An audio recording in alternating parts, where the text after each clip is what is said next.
Hello and welcome to National Focus. I am Aliyah Martin. In the headlines, Prime Minister Honorable Roosevelt Skerrit addresses International Monetary Fund Western Hemisphere virtual meeting. 50 farmers from Penville will benefit from a new irrigation system, and major development continues in the Roseau South constituency. Details of the headline stories and more when we return.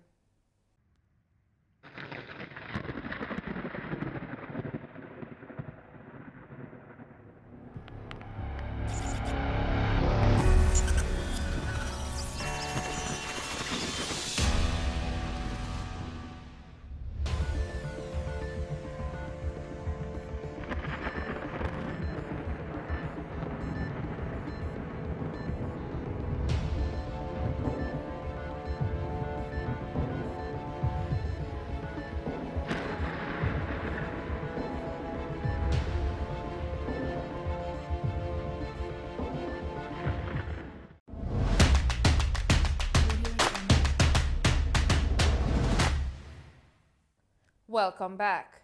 Prime Minister Honorable Roosevelt Skerrit on Tuesday addressed the International Monetary Fund Western Hemisphere Department Managing Director's virtual meeting with the Caribbean authorities.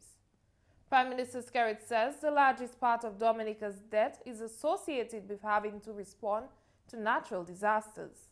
In response to our vulnerability and exposure to these extreme events, we in Dominica and the wider Caribbean have collectively resolved to become a climate-resilient region. In pursuit of that goal, our countries are preparing development strategies and plans that outline the path we want to follow. Built into this framework is financial resilience. We have seen the devastating impact of COVID-19, external shocks and natural disasters on our tourism sector. Diversification of economies is critical, but our small size makes it more difficult. We are retooling and reorienting our people to take advantage of the digital economy, to develop economic opportunities from the blue and green economies, diversify our agriculture, and increase our exports. Prime Minister Skerrit says there is much more to be done to build a pathway to resilient diversification. He says additional assistance is needed to achieve the goal to becoming the first climate-resilient nation in the world. There is much more to be done to build these pathways to resilient diversification. Hence, the need for additional complementary scaffolding in the form of technical assistance, skills development, the transfer of technology and know-how, and financial support if we are to maximize the opportunities in those areas. The reality is, Managing Director, to achieve the level of resilience that is needed to climate-proof our countries, we require significant resources that we simply do not have. The economic contraction that the IMF has predicted for the Caribbean as a result of the sudden stop of travel and tourism will worsen our fiscal position. And yet, most of us do not have access to the grant or concessional financing that we need. In his address, the Prime Minister said the key to building resilience is to create sustainable economies. There is no mission that will protect the environment that does not speak to protecting our economy. And that challenge, Madam Managing Director, has become even clearer given the fact of what has happened this year around the world. While this is a unique period of challenge, this is also a unique period of opportunity, which gives added weight to the value of multilateralism. This moment in history should force all of us, including organizations like the IMF, to review our understanding of how policies and approaches affect real people. Indeed, balancing lives is as crucial as balancing our books. Prime Minister Skerrit called on the IMF to give its support behind the efforts of the small island developing states on its mission to building resilience. We need the international community to throw their collective weight and resources behind our efforts by adopting the Vulnerability Index as the measure for determining grant and concessional financing to seeds. And this index, I must add, should be designed with the involvement of our best expertise and should not be a unilateral imposition as previous formulae. Providing additional grant financing to support COVID-19 management, vaccines, social programs, and supporting micro, small, and medium-sized firms.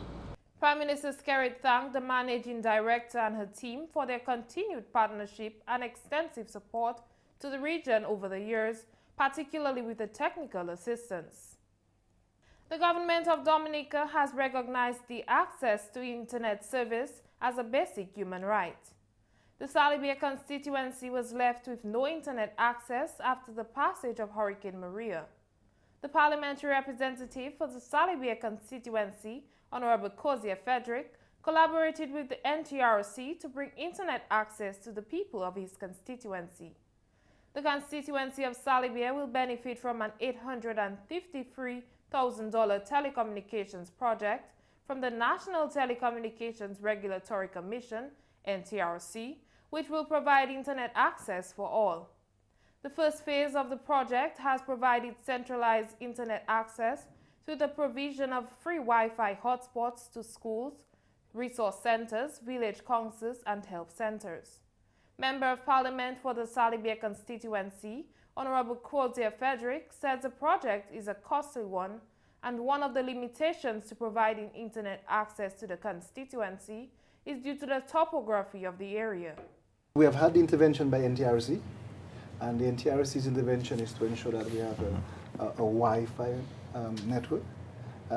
Work has been done with all of the public buildings, so the schools, the resource centers, the village councils have all been given Wi-Fi. And however, we will proceed with the NTRC to ensure that the back lines and all of the fiber cables, but it's an expensive venture. It's about, I think about $853,000. Yes, it's a big venture. So the NTRC is assisting us on that, and we hope in the coming months we can address that particular situation. 50 farmers of Pennville will benefit from an irrigation system project.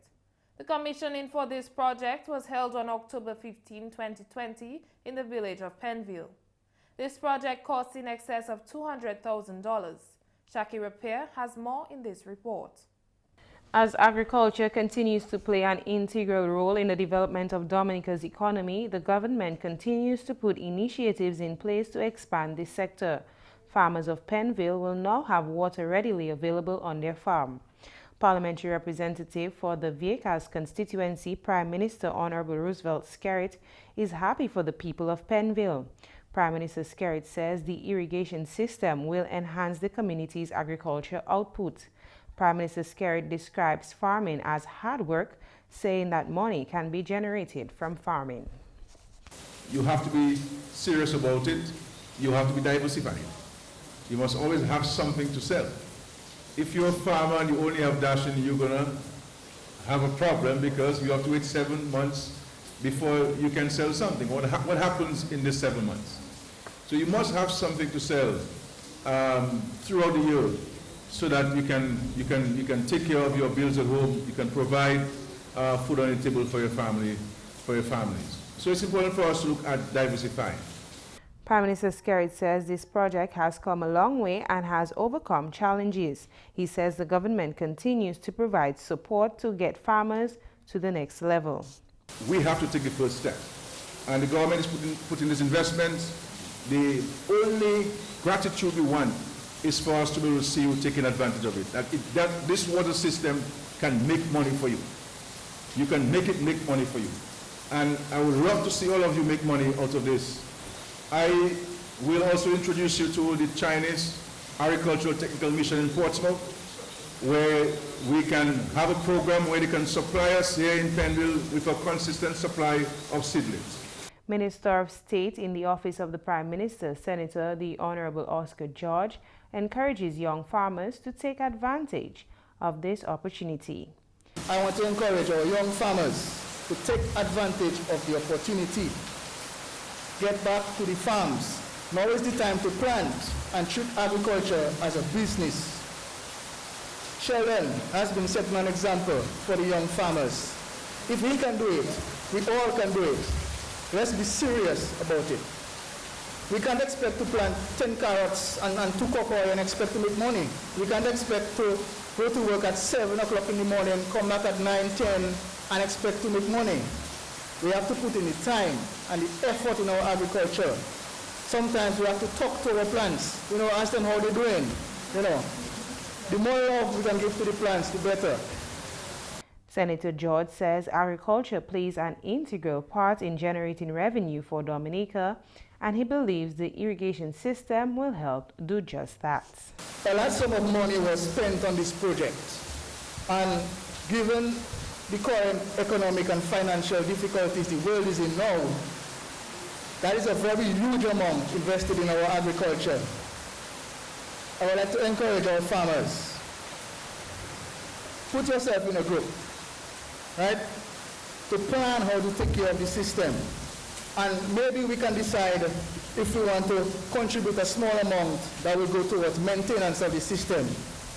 I think that is very important, and going forward, I think we should organize ourselves into a group with representatives from farmers and try to maintain the system. Though the irrigation system was designed for low maintenance, some level of maintenance will still be required to ensure the durability of this system. We will also put a small maintenance committee in place to look after the intake and the entire system. But farmers, you have to exercise responsibility. There's no need for confrontation between farmers. It was not possible to put a line on every farm in every location of Savannah. Some of us might have to use a hose or some extension to get water to where we want. But don't let that deter you. General Manager of the WASCO, Bernard Etinoff, calls on beneficiaries to maintain this project. Mr. Etinoff commends his team for their efforts. I would also like to encourage the farmers, as the Ministry of Agriculture rep did, to make full use of the system, as it has the potential to boost your productivity and increase your profits. No longer do you have to wait until it rains to do your farming. I visited some of the farms down there along with Honorable George and some other persons. It is some real lovely lands you have there. And lands that can be in production when it rains, and when you have no rainfall, you now have water to irrigate. And agriculture really needs water for irrigation. So we encourage you to take care of the system. It was rehabilitated at a substantial cost, and it also requires maintenance, all of which will cost money. A beneficiary from this project, Sheldon Roye, is grateful for the system. I would like to also encourage young farmers like Carlton. I don't look at him as a worker to me. I feel we have a joint venture right now that we're going into the farming as a business, and we have a partnership where I will not make $1,000 and he make $50 because he worked for me one day. He will reap the benefits that almost like I will reap because it's two of us that doing it together. You understand? So I also want to encourage the older farmers that have land just sitting there. Give the young fellas a little chance. You plant some plantain, I have some plants. Another beneficiary of the system is a female farmer, Mrs. Beverly Gilbert. Thanks to the PM and Senator Mr. John to make it an effort and hardworking to give us that water project right now. We do the best. We work hard at it, and then we do what we have to do. We plan to maintain our family and to update the market and to do whatever we're supposed to do. Shakira Peer for the Government Information Service. You're watching National Focus. More when we return.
Welcome back. A multi-purpose sports facility in Bath Estate is nearing completion. Parliamentary representative for the Roseau South constituency, Honorable Shekira Lockett Hippolyte, said the total cost of the facility is $336,000. Total cost for that project will be in the region of $336,000, I believe. The first phase would cost us $113,000. And I think that is good. I mean, it augurs well for the development of Bath Estate. Honorable Hippolyte says the facility will consist of a number of features. We have already decided as a community to paint our court in green and yellow, because that is Bath Estate original colors, and we're hoping to place an order for the rims. It will be reversible rims with basketball and netball. So that is the intention, and then we look at the third phase where we look at the fencing of the multipurpose facility, lighting as well with washroom facilities and stands. The parliamentary representative says the facility will create revenue in the community. We are getting some very good reviews from the community, both the young and the old. And I think they welcome the project, and I believe it will also create an avenue for economic activities for the people of Bath Estate, because Bath Estate has a lot of vendors, micro businesses. So when we have netball games, and we're hoping that the sports division will play some games here as well, and when COVID is over, hopefully in the next 2 years or 3 years, regional games will be held here as well. So that would all augur very well for the community of Bath Estate. Contractor for the multi-purpose center, Joel Louisa, says the facility will also serve as a recreational ground for all residents in the community. Now that project there is more, I look at it as stability. It's more like bringing the youth together, seeing that we don't have a really recreational area in Bath Estate. You understand? More like we ride bikes and so on, but we need somewhere for our youth to at least engage in sports and other positive activities. You understand? It's not only a basketball court, it's a multi-sports complex. You'll have netballs, you will have volleyball, so in terms of male and female, it will be a profitable, at least a profitable project for the community and we use yourself on a whole. This year, Dominica celebrates 42 years of independence. As part of the independence celebrations, Heritage Week will be highlighted. Minister for Culture, Honorable Rosie Paul, called on all Dominicans to observe Heritage Day 2020. She says it is important to preserve Dominica's culture. We are asking all communities to observe Heritage Day. This will be done like that you have a mass showing our heritage, which we would hope is mostly in Creole, as the Creole language is one of our very, very important heritage in Dominica that we need to continue to preserve and promote. Minister Paul says Heritage Day will be celebrated on November 1 in all communities. Heritage Day is celebrated on the 1st in all communities, and we are also encouraging various cultural groups to join with the church community and others to really recognize Heritage Day. So, for instance, in Pebush, we will be recognizing 2 people who have contributed to passing on the various dances, like Robelin Walter will be one of those we'll be observing, and we'll also be collaborating with the church choir for Creole Mass and joining in the singing and so. Minister Paul says the Ministry of Culture is placing a lot of emphasis on ensuring that Dominica's culture is passed on to future generations. One of the plans of the Cultural Division, the Ministry of Sports, Culture and Community Development, is to also have a center, identify a center in each district where training will be continued, where the young people would come to that space, and cultural leaders, people with the skills, would be passing it on. It has started to a very large extent, but it is something that we need to really concretize, and so we'll be putting a lot of effort. This is one way that we do that in terms of the dances and folklore. Minister Paul says it is also important to educate the youth about the different traditional uses of Dominica's plants. We have a lot of traditional use of our plants, and this we need to really pass on to our young people. And so I was elated when the idea of the herbal teas. So I hope the schools who gave the children the herbal teas, I saw pictures of that, also told them of the different traditional uses of the various plants that we have. It is very, very extensive. For example, this is a project that we have ongoing, the People's Cultural Group has ongoing, and it's really amazing the number of plants we have and the traditional uses that we have. So those are the way in terms of research, documentation, training, and development are the ways that we see that we can continue to preserve and ensuring that we have our young people involved. Meantime, Minister Paul says the Arawak House of Culture is expected to be completed by the end of this year. For the Arawak House of Culture, we would hope to complete it at least by the end of the year. All of the equipment, the chairs and so are here, and the contractor has just restarted work. We have done the air conditioning, and we have procured all of the equipment We also have ordered the sound and light, so this will be installed. So we hope to complete works at least by December for the Arawak House of Culture. Restoration work is also ongoing at the Old Mill Cultural Center. The Old Mill, we are repairing the stage. The first phase has been done.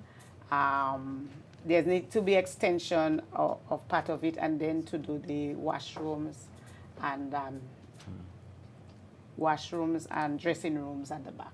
Chief Cultural Officer Mr. Raymond Lawrence says the support and involvement of the public in the independence celebrations is very encouraging. The 2020 independence season is being observed with a reduced schedule, as many of the normal activities are not possible due to the COVID-19 pandemic. Mr. Lawrence says he is highly encouraged by the participation of the public thus far. Given the situation that we're in with regards to COVID and coming out of COVID, and the fact that so many countries, not just in the Caribbean, had canceled their festivals. I remember during the summertime, Antigua, St. Lucia had canceled Carnival and things like that, but we decided in Cultural Division, no, we want to go ahead with our emancipation at the end of July. So we had a virtual event, ballet and drumming, and the others were online as well, live on Facebook. But we still went ahead with, we had a dress day where people could dress up in Creole and African wear. So we thought the same for independence, that let us, even if we don't have some of the major shows, but the activities that people can take part in. And because of that, I'm very encouraged by the participation of the public. The Chief Cultural Officer says that there has been a lot of support and participation in the events that have already taken place. The National Days of Prayer, I thought there was great response to it. You see a lot of people dressed up in Creole wear in attending their church service. The opening of independence, why not one for, we didn't have a large gathering physically, but at the same time, we had it live on different Facebook pages, on YouTube, on AMO News, live on radio. And from what we could gather and see, there was a lot of participation. And the response that we got to the opening was also very encouraging. People seem to have liked it a lot.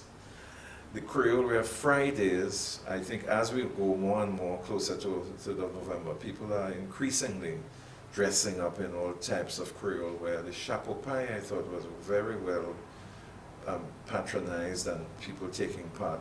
Mr. Lawrence says the public has risen to the occasion and he looks forward to even more participation as the independence season continues.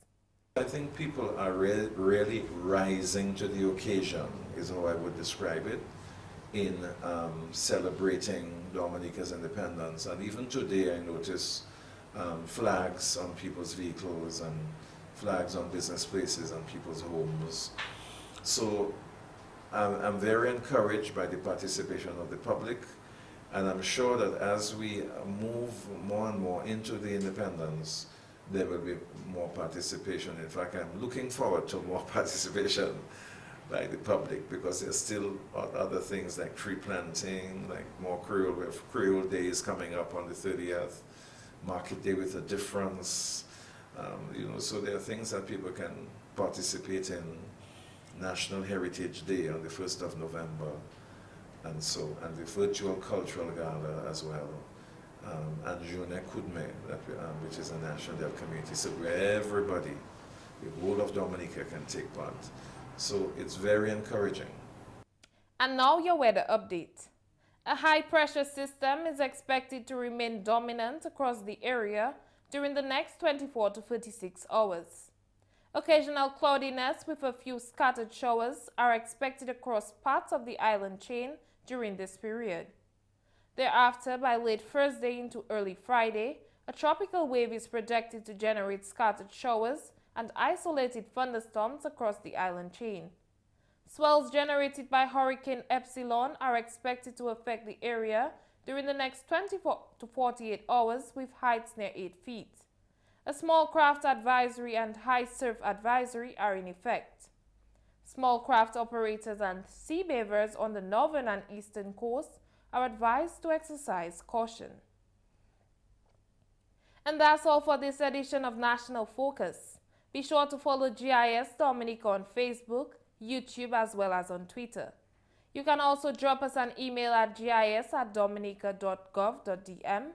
From all of us here on the GIS News Production team, I am Aliyah Martin. Thanks for watching.